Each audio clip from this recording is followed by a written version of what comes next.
I think there is a problem with the word generation in the passage of Matthew 24, verse 34, where Jesus is quoted saying, I say to you, this generation will by no means pass away till all these things take place. He was talking about the end of times, the tribulation, and the big problems that will come when his time gets near, meaning when he will be coming back.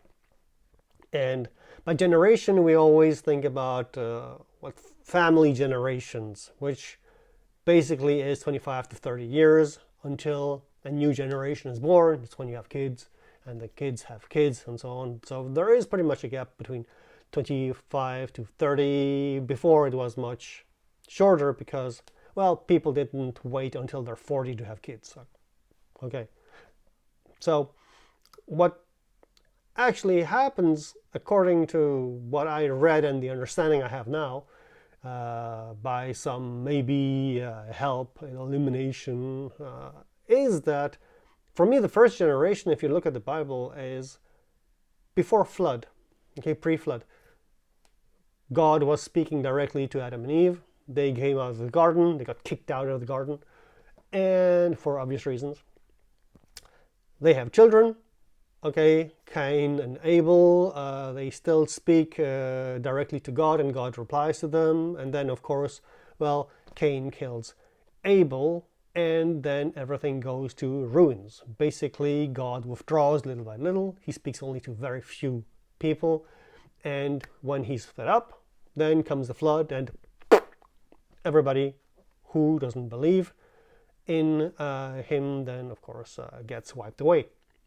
And God starts with Noah and his family to replenish the earth. Okay, that's, for me, I see that as the first generation. The second generation is the people God speaks to, leading to Abraham, and him leading to the people of Israel. So he selects a number of people to whom he manifests himself, especially after the Exodus, leaving Egypt and leading to the Promised Land, where he is with them, with the Ark of the Covenant.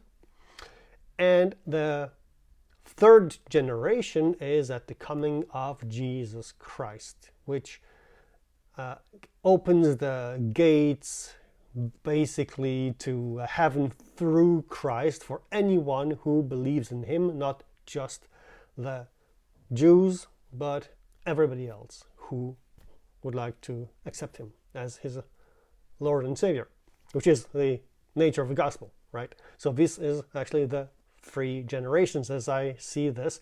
And it's funny that everything comes in three every time. Well, maybe it's not just a random event.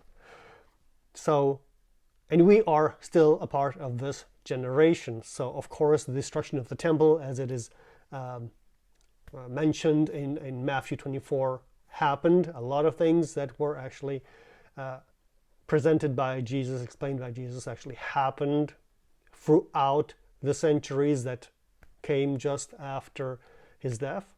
And we are still waiting for these things to happen, because the tribulation and all these events that are announced in the apocalypse still have not happened yet. They are about to come. So basically, this is my understanding of the generations. It has nothing to do with generations as humans. It has to do with God's understanding of how he moves people throughout the centuries. And yeah, the new covenant is the new generation. This is my understanding. I don't know. Maybe this is going to help you. Hopefully it does. Maybe you're going to read the Bible a bit differently now, if you keep this at the back of your head. And you maybe think about that. If you have some verses that are a little bit difficult to understand, maybe this would bring some clarity. Hopefully it does. And just don't forget, believe in Jesus.